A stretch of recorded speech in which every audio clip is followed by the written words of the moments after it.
we've got your Raiders covered. Knock on wood if you're with me. This is Silver and Black Tonight on CBS Sports Radio 1140. And now, here's your host, Scott Gobranson.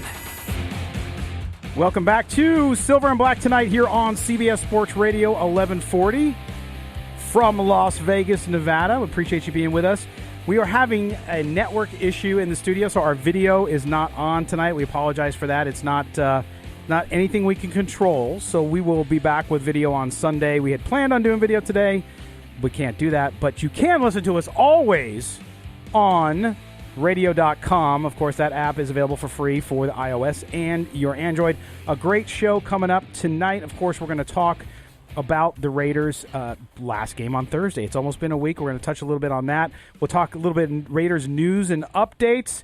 In this show, too, we're going to be talking, and I'm very excited about this one, Chaz. Yeah.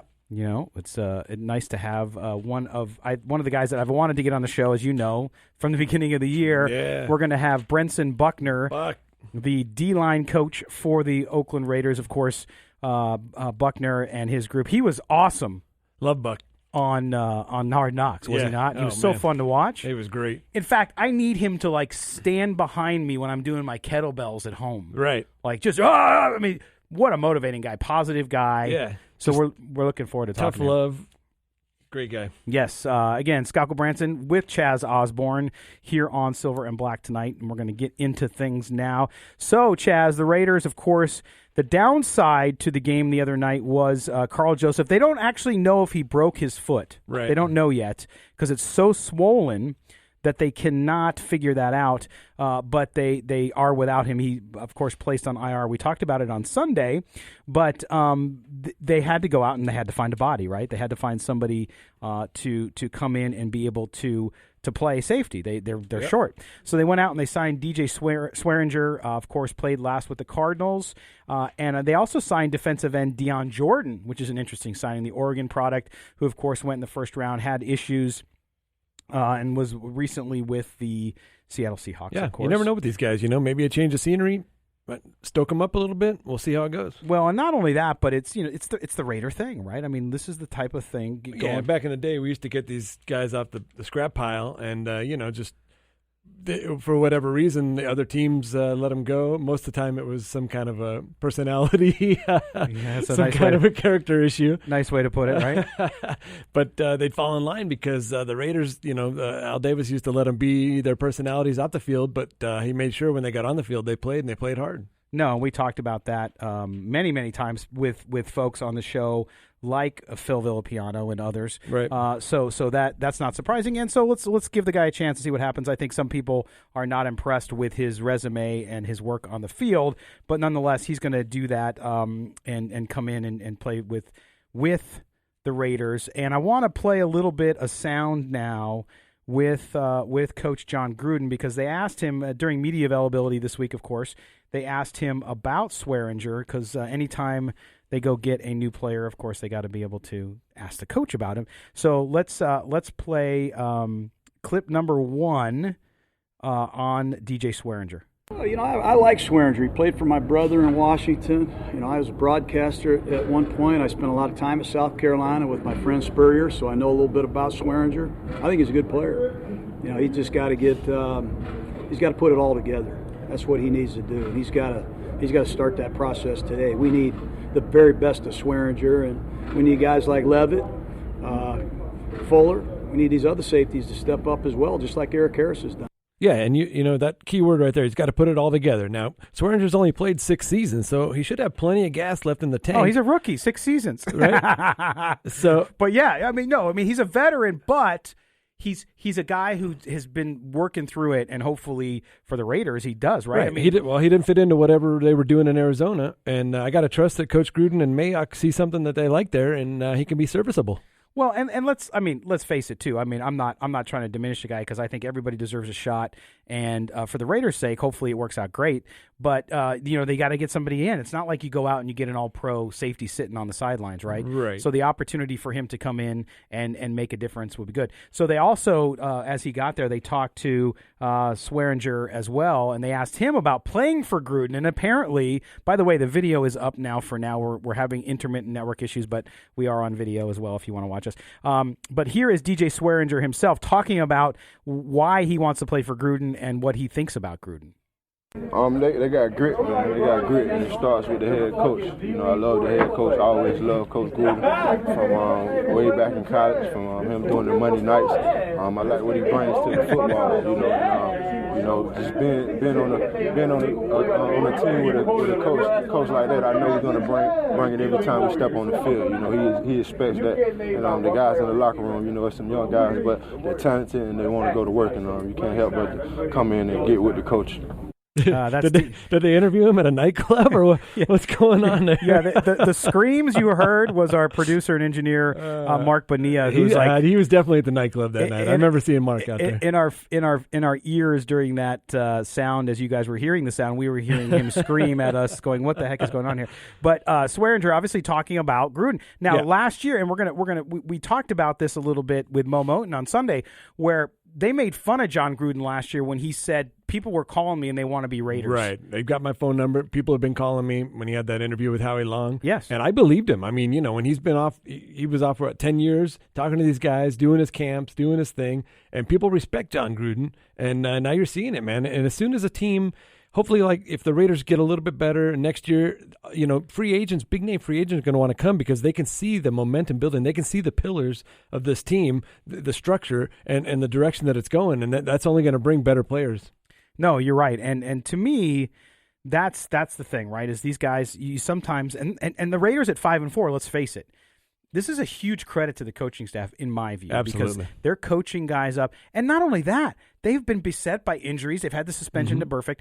So you look at the coaching job that's been done here. I think it's one of the best stories that's not being told. Of course, the focus on the team is fine with me, too. I mean, this newfound appreciation for the Raiders suddenly. Right. But this is about a coaching staff and an organization sticking to their plan to build the team they want to do, the way they want to do it, I should say, right. and not giving in and coaching up guys that need coaching up. And that's where this really, I think the rubber meets the road, and you're starting to see that stuff pay off. And I know it's not as fast as fans want it sometimes, and certain players, and we're going to talk about this with Coach later, and that is just the fact that, look, sometimes things take time. Right. You can't be impatient when you're trying to build a winner. But listen, Gruden, I love the mentality that Coach Gruden brings. I love that he's never satisfied with good. He wants to be great. And, he's always got that message. And it's starting to sink in with these guys. No, it is.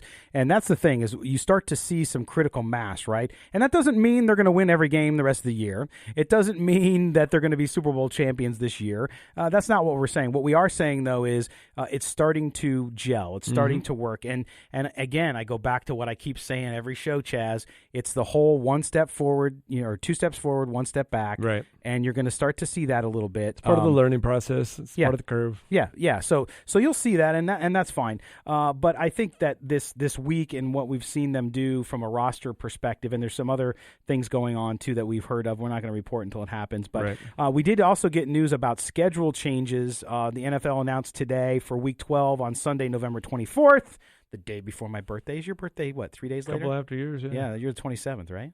29th, sorry, 4 days after.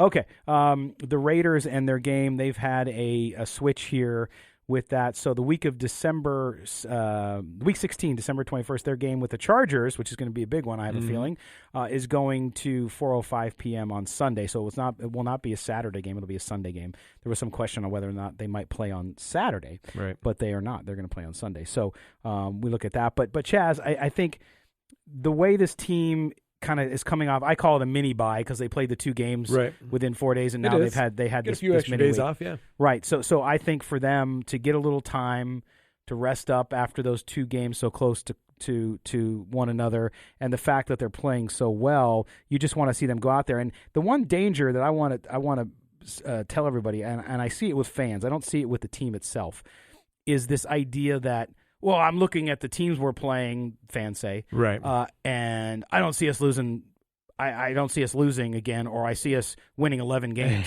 It's like, you can't – look what the Dolphins have done the last 2 weeks. I'm a Raider fan, so I'm thinking undefeated every season, right? And so I look at the schedule, and, yeah, of course, it's easy to say, 6-1, of course. But that's what we're talking about with Gruden, and his mentality. And he said it in his press conference the other day. Miami and Atlanta were both double-digit underdogs last week, and they ended up winning on the road. And so he's going to keep these guys sharp. He's going to keep them focused because he knows that even though the Bengals might be down, they might have a new quarterback. He knows that any given Sunday, any NFL team can get up. You can't overlook any NFL team on any Sunday. No, and then we're seeing I'm seeing some folks chatting on our YouTube channel now as they watch our video feed, and it's the same thing. I think most fans see that. We mentioned on the show, we got some feedback on Sunday. I said, hey, look, best case scenario 9-7. I said, and I'm just trying to be completely objective. No, and somebody saying, no, best case scenario is we're 12-4. I'm like, so you're going to win out them all. Now it could happen. It could happen. It could happen. I'm not saying it won't happen. I'm just saying the probability, and I think managing expectations is a big part of that. So we'll have to see. But man, it's crazy. And what I want to do, Chaz, when we get back from this break coming up here pretty shortly, is I want to talk through the rest of that schedule and look at it, because Coach Gruden talked about it too during his weekly press conference. Or I should say his media availability this week. Right. And he mentioned, hey, or he was asked a question about all this new attention on you and all this kind of stuff. So we're going to talk about that. And then, of course, coming up at the bottom of the hour, I should say the top of the hour, is Coach Buckner, who's going to be here and tell us about the progress of the offensive line, which I've been very, very impressed with the last few weeks as they continue to move. All right, we're going to step aside. You're listening to the Silver and Black tonight. Don't go anywhere. We come together. This Raider Nation rallies with us. This is Silver and Black Tonight on CBS Sports Radio 1140. Nighttime is the right time to talk a little Raiders football here on the Silver and Black Tonight. Of course, we do it on Sundays too from 8 to 10 a.m. Silver and Black today. Today? When the daylight, yes, that's you. When the daylight is bright. I'm getting a little groove going here, man. I love this. This is good. The energy at night's so much different, huh, Chad? It sure is. I like it. It's Las Vegas. We like the the nighttime. I'm a vampire. So we like the nighttime. Yeah, okay, definitely. Okay. That's all right. All right, we're back talking about Raiders football. And Chaz, what I want to do in this segment is talk about the Raiders' remaining schedule, of course, but also the remaining schedule of those in the AFC West. Of course, as you guys all know, the Raiders just a half game out of the division lead. Man, puts a big smile on my face. I'll tell you what. The Chefs lost again. Great googly moogly. Thank for that one. Right? So they lost to Tennessee, and so a half game out. Who would have thought? Right. I mean, really, who would have thought? I know there's fans, there's Raider Nation out there, and they're going to ping us right now on social media, I'm sure, that say, I told you they'd be 14-2, which they're not going to be now, or 12-4, whatever.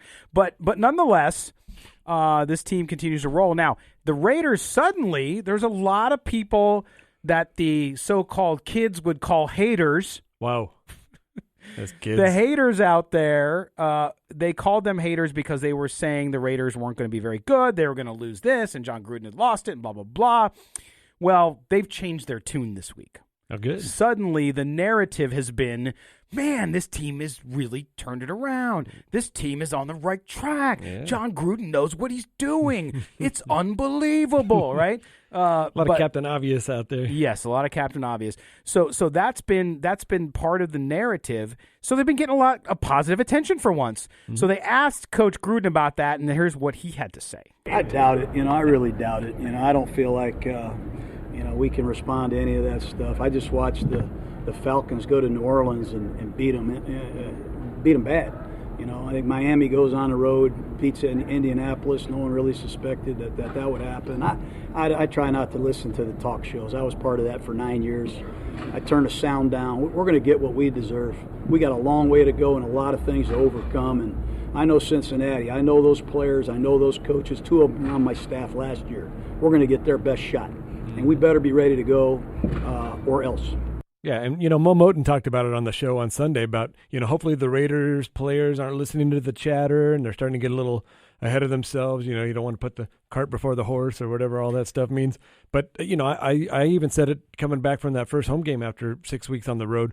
It was going to be a letdown. I just had a funny feeling about it. And Coach Gruden, he's kept them focused. And for a young team like that, that's an impressive job he's doing. And he's done it, and his coaches have done it. If you look at the position coaches, of course, we're going to talk to one here shortly. Mm-hmm. But that, to me, that's the bigger story is, and I see a lot of people saying over on YouTube right now that, he'll keep them focused. Yes, I'm not saying the coaches aren't going to do what they're supposed to do. Right. But sometimes it can get away from you. I don't think the Raiders are at that point, actually. I mean, they've won these 2 games in a row now at home, and they got one more at home.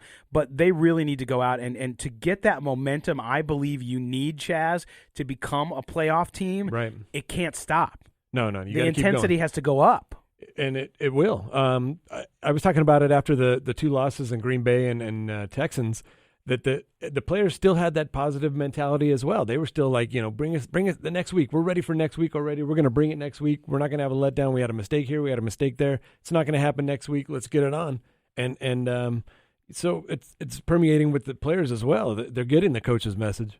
Yeah, they are, and I think that's an important piece. And you know what? Keeping a team together and coaching a young team, like you said, is very difficult. It takes a special breed, and obviously he's built a staff to be able to do that. Okay, so let's look at the schedule. I want to look at we know the Raiders coming up, Cincinnati, and then, of course, they go to New York to take on the Jets. Yep. So you're talking about a team with 1 win and a team with no wins. But the schedule got easier, okay?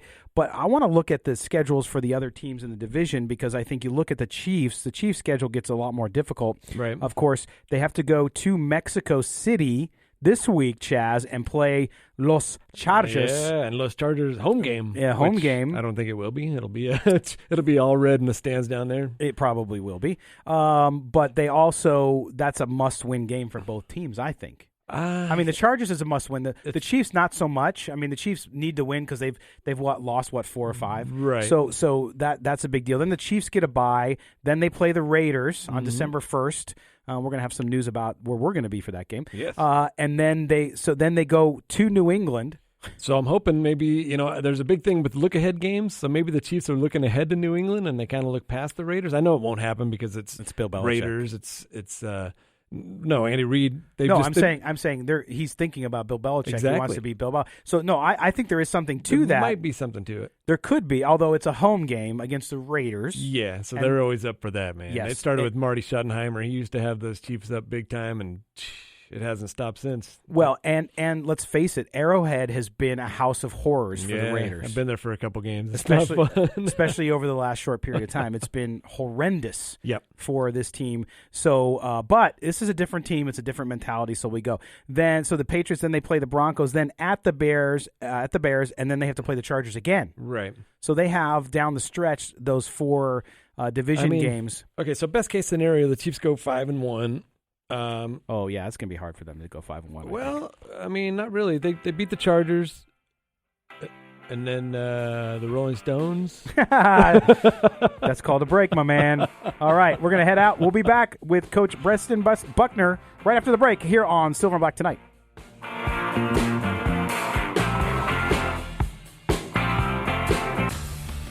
The only way you can take CBS Sports Radio 1140 with you is with the radio.com app. Download it today and listen to us anytime, anywhere.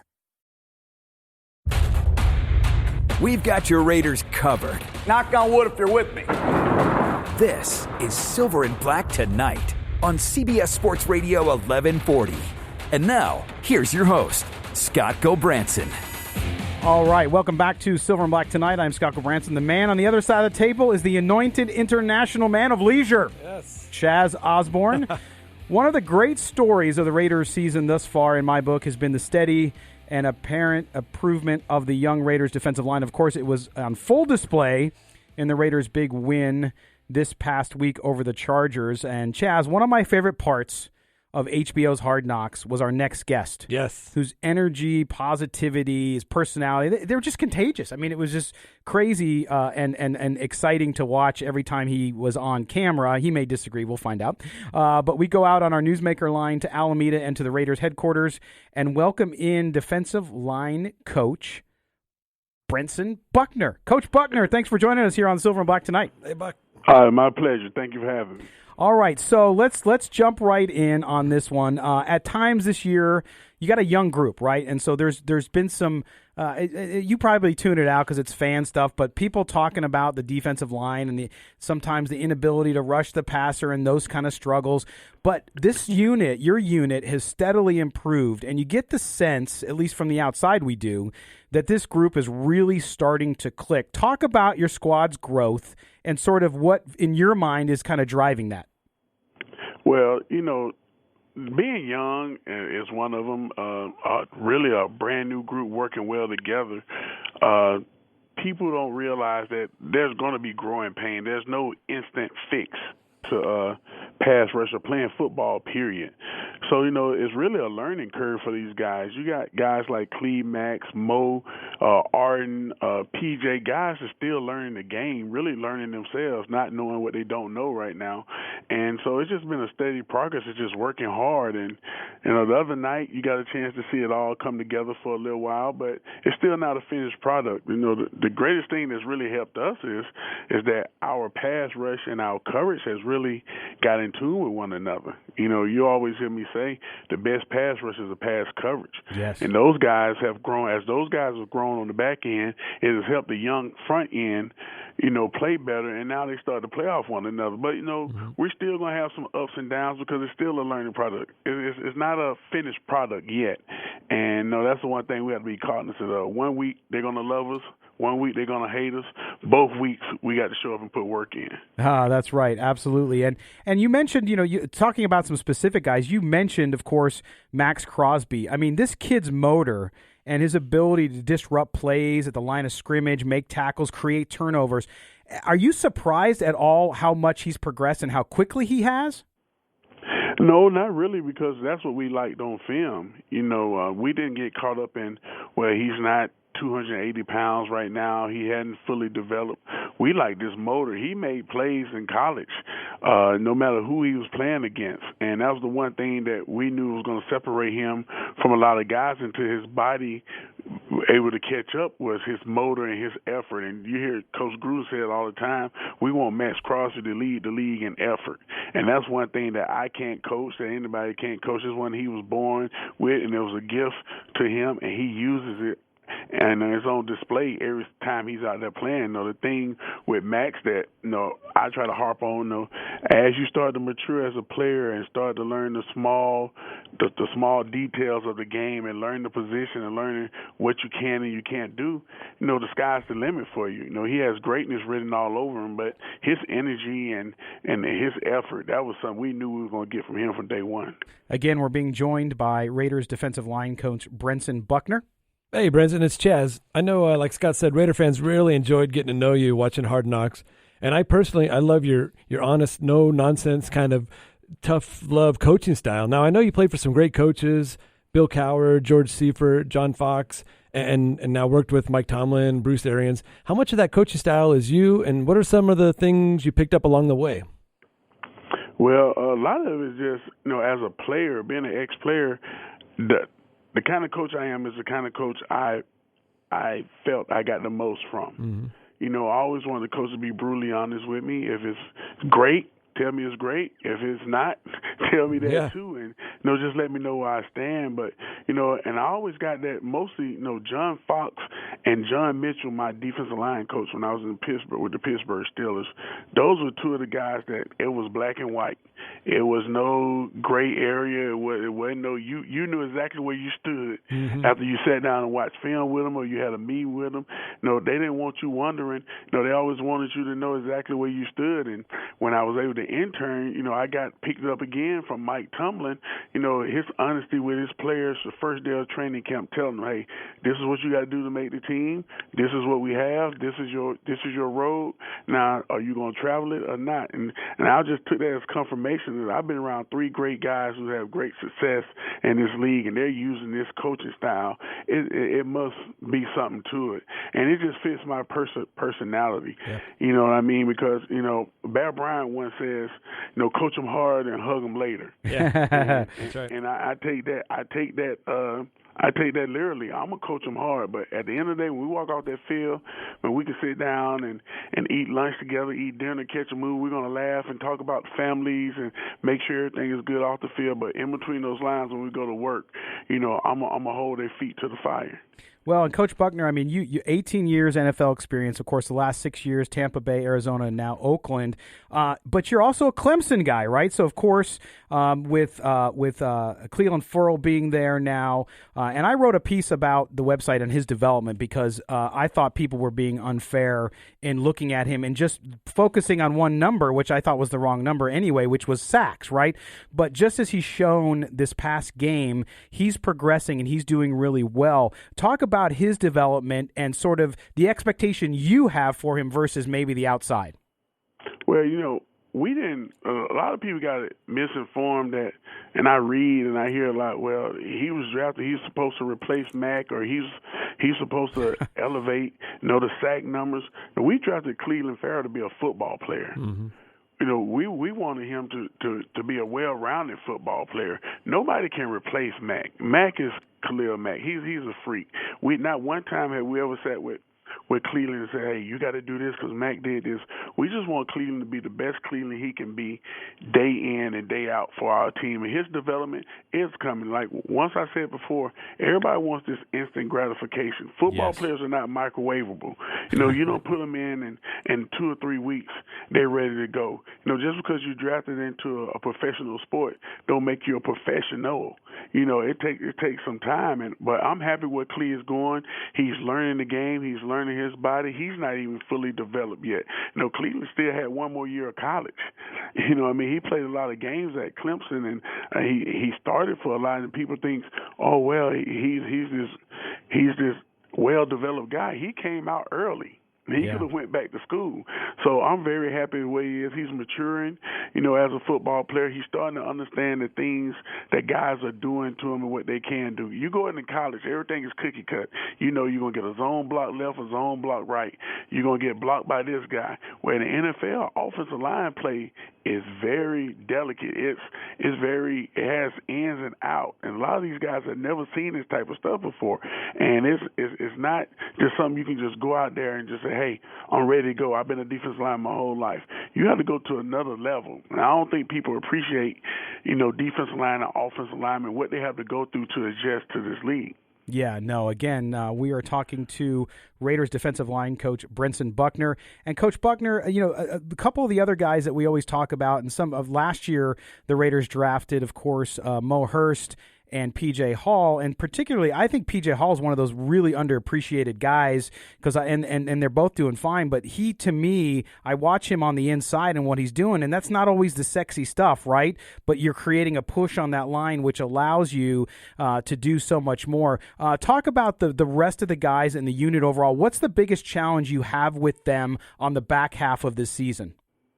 Well, PJ does a lot of things. The one thing PJ is gifted with is, rare speed and strength for his size. And being a defensive tackle and a nose tackle in this league, a lot of times it's not a really glaring position. Everybody's not Aaron Donald and everybody's not Warren Sapp, but PJ does a lot of the dirty work and he embraces it. Same thing as Mo Hurst. Those guys were thrown to the wolves last year, coming in as rookies and have to play that many snaps that early, and the same as Arden Key. So the challenge for me is to keep these guys improving. And we always say we're not as good as people think we are. We're not as bad as they say we are either. We got to continue to grow, and that's the challenge because when you have success, expectations go up. And I tell them that we don't want to feel pressure. We're not going to apply it to ourselves. We're just going to work hard every day and let our play speak for themselves. And we're going to have some bumps in the road, but we can learn from them and get better week in and week out. We'll be exactly where we want to be by the end of the year. Right. And Brentson, you've been there. When you joined Carolina, I think that first season was 1-15, correct? And then 2 seasons later, you were in the Super Bowl. Yes, and I speak from experience, and you're exactly right. I've been on the other side of that thing. You win the first game of the year, and then you lose 15 straight. Unbelievable. You don't even think tying your cleats right. You don't know if you know how to put a uniform on it. But I just know the hard work that goes into it, and and thank God I was able to go through it because I can express that to guys. Yep. And we love our fans. We know that fans are excited and they want to see their teams do good. But we got to understand in our room that it's a process, and we got to trust our process week in and week out. We're not trying to be the best pass rushers we can be. We're not trying to be the best run stoppers we can be. We're trying to be the best football players we can be. And anything the team asks us to do, we want to be able to step out there and do it to the best of our ability every Sunday. Well said, Coach. And before we let you go, I know you're focused on the season, and of course, the work ethic of Coach Gruden and your entire staff is well known throughout the ranks. But you're going to be coming here next year to Las Vegas. How you feel about that? Your family ready to make the move out here? Yes, I'm feeling good. I'm excited about it. I spent time in Vegas, hanging around. Don't stay too far because I reside in Phoenix, and being out there, I could never envision a professional football team in Vegas. Like 10 years ago, we used to sit, out in Vegas and said, wow, what if they had an NFL team? And now it's going to come to fruition, and I'm happy to be a part of it. So we're totally excited. The Raiders is a brand that's worldwide, and, I know the people of Vegas are excited. The people in surrounding areas that are going to get the chance to get to see the Raiders are going to be exciting. And we're a better team to be on the Strip and compete with the resorts than the Oakland Raiders, because that brand carries a lot of weight. You got it. And your new headquarters out there in Henderson, and, of course, the stadium, a great place for you to develop your team and make them the football players that you want to be. So, Coach Brinson Buckner, appreciate you being with us here on the Silver and Black tonight. Yep. Thank you very much. Appreciate it. All right, Coach. We'll talk to you soon. Thanks. All right. That was Coach Brinson Buckner. Man, I love that guy. He's great. It's great and really doing a great job, Oh, yeah. And one of the points he brought up, and we'll talk a little bit after the break about it too, which is, people see progress and they want instant gratification. Right. They want this line. They want to go from no sacks to 50 sacks, and that's not how it works. That's you gotta the society we live in. 0 to That's 60 true. in 6 seconds, man. Let's go. That's true. All right, we're going to step aside. When we come back, we'll close the show. We'll talk a little more about the Raiders' defensive line, look ahead at the game on Sunday, as well as Silver and Black Today, which is also on Sunday. You're listening to the Silver and Black Tonight here on CBS Sports Radio 1140. Sound off with Silver and Black Tonight on CBS Sports Radio 1140.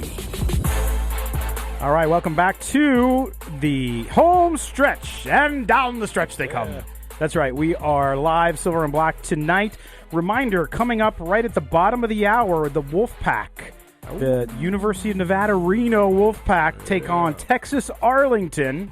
My son will be at that game. Never turn your back on He's a up at Wolfpack. school.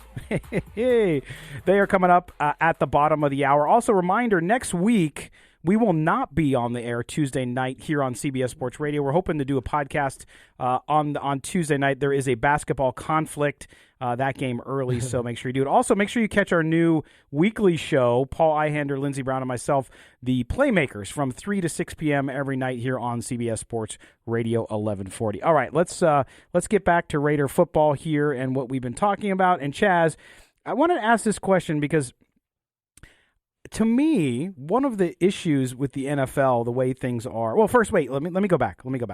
We talked about Max Crosby, right, with Coach Buckner there, and we want to thank him again for coming on the show. Hey, the Raiders are lucky to have that guy. They really are.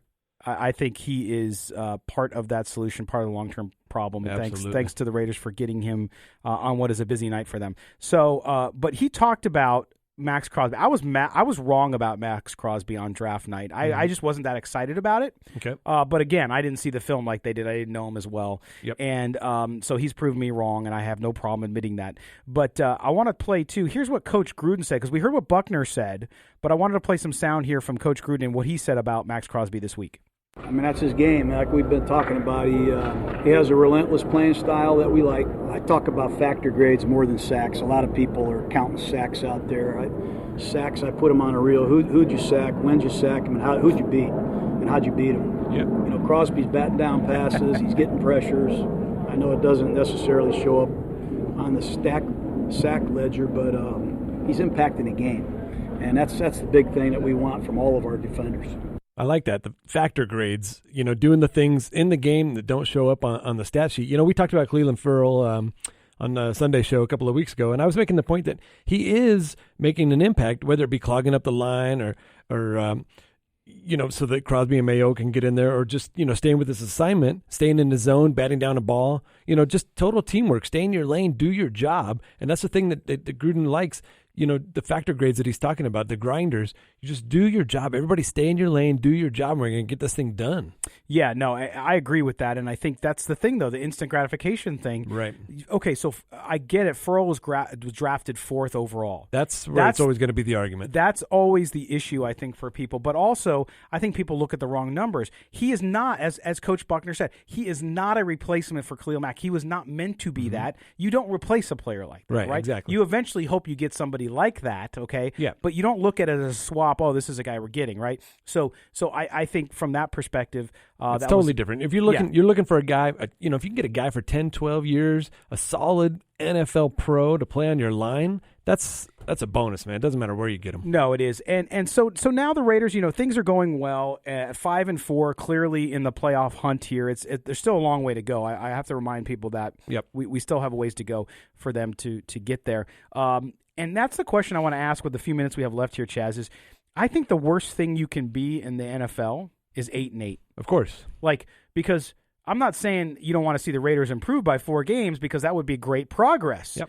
But sort of 8-8 is you don't make the playoffs and you don't stay in the top end of the draft. No, it's the worst. And so you're kind of in the middle there. So in my view, I won't consider it a failure if they go 8-8. Not at all. I mean, I would consider it a success. I thought they'd win 6 games.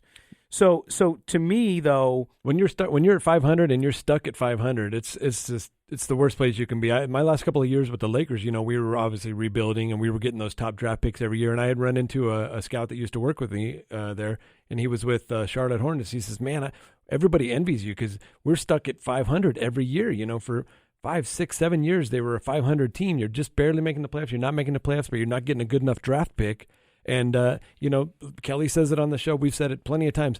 You either want to be 4-12 or 12-4. You just do not want to be 500. But, if now that we're at that point where we're a little bit above 500, and, we can kind of see the playoffs off on the horizon. I don't want to get ahead of myself. Right. But having playoff experience is extremely important. For a young team like the Raiders, having so much adversity this season, Look, I think, the 2012 Seahawks are a perfect example of how the playoffs can galvanize a young team and give it long-term success. Obviously they had a great draft with Wagner and Russell Wilson, but they already had pieces in place. Earl Thomas, Richard Sherman, Cam Chancellor, and they won the wild card game that year in Washington. Then they lost the divisional game in Atlanta. But to compete in the playoffs where every play matters and that intensity and that pressure, it's invaluable experience. And, of course, the Peacocks went on to win and go to the next 2 Super Bowls, but they have sustained that success, and that is absolutely what the Raiders are trying to achieve. Now, do I think the Raiders can make it to the AFC Championship game this year? Of course not. But I think the experience of a playoff game would really accelerate the learning curve for this young Raiders team. Yeah, and the probability of the Raiders making the playoffs is between 38 and 53%, depending how you look at it. But I would love to see them make the playoffs for the exact reason you're saying, which is just the experience. I don't expect them to even win a game. But if they can get there, the whole idea of getting to the postseason, how it gets ratcheted up, the attention, the focus, everything, the intensity in which you have to play. And in that 2016 season, I was so excited because, even though we lost Carr, everybody's getting to experience that playoff atmosphere, and that's going to bode well going forward. But then obviously, they broke it up. They all of a sudden had to rebuild and everything. Nobody from that team's on this team now. So we've got to, start all over. But if we can get a playoff game this year, and they just get a taste of what it's like, that's really going to big strides for the future. Yeah, and wow, this show's gone by quick. But Chaz, I think they need to win Sunday. I mean, you got to beat the Bengals at home. The Raiders have the second best home record in the AFC. They're 4-1. All 2 of their games at home. Yeah, I know. Well, they're 4-1. They're 4-1. Obviously at home. I think the Patriots are 4-0. Yeah, you got to take care of the Bengals. You should be able to go on the road and beat the Jets. That's a tough one, though. It's a tough one. Going across country again. They finally got comfortable being at home, and they're really feeding off of that home crowd energy. Yeah. The Raider fans, you guys out there have just been phenomenal. Oh, amazing. Of course. Got to keep that up. They do. But they can. I wrote down, best case scenario for the Raiders, 6-1, that's unattainable. 5-2, maybe not. 4-3, that gets you at 9-7. Now you got to start looking at tiebreakers against the Steelers and the Bills. I was looking at their record. Their best case scenario is 4-3, 3-4, worst case scenario. So tiebreaker with them, tiebreaker with the Steelers. We own the tiebreaker with the Colts. So there are a lot of possibilities there. The Raiders there are, and there's also a possibility that they go 9-7 and don't make the playoffs because of the competitiveness in the division. Of if course. Things don't come apart. It looks like the Steelers and Bills end up 10-6. Maybe. We'll see. So, the Steelers Mike Tomlin's done a good job. Yeah, he's done a great job. All right, we are at the end, my man. I appreciate. We just got started, Chaz man. Osborne. Listen, Sunday, Tyler Dragon from the Cincinnati Enquirer will join us. He'll preview the Bengals. We'll talk about other moves this week, and we'll take your calls at 702-889-5978. So join us on Sunday at 8 a.m. Pacific time. The video will be better because we'll have a better connection. The station's had issues today. Apologize for that, but we'll get back to that. This will also be up on the podcast feed. You can get this show via iTunes, Google Play, Spotify, and elsewhere like Stitcher. So make sure you do that. Chaz Osborne, thanks, man. Appreciate you being in. Great. All right. Good time. And for Brinson Buckner. That's right. Thanks, and for our producer, Mark Bonilla, and our engineer, Trent Ogle, we are Silver and Black today. I'm Scott Branson. He is Chaz Osborne. We appreciate you guys being with us as always, because without our listeners, we don't have this radio show, and without the support of Raider Nation, we are not here. So thank you for all of that. We will talk to you on Sunday at 8 a.m. As always, make sure you follow us at Silver Black Today, the number 2 day on Twitter. Also, make sure you follow us on YouTube. Hit notifications so you get notification of it and you don't miss another show. Also, subscribe to the podcast. Check out the website at silverandblacktoday.com.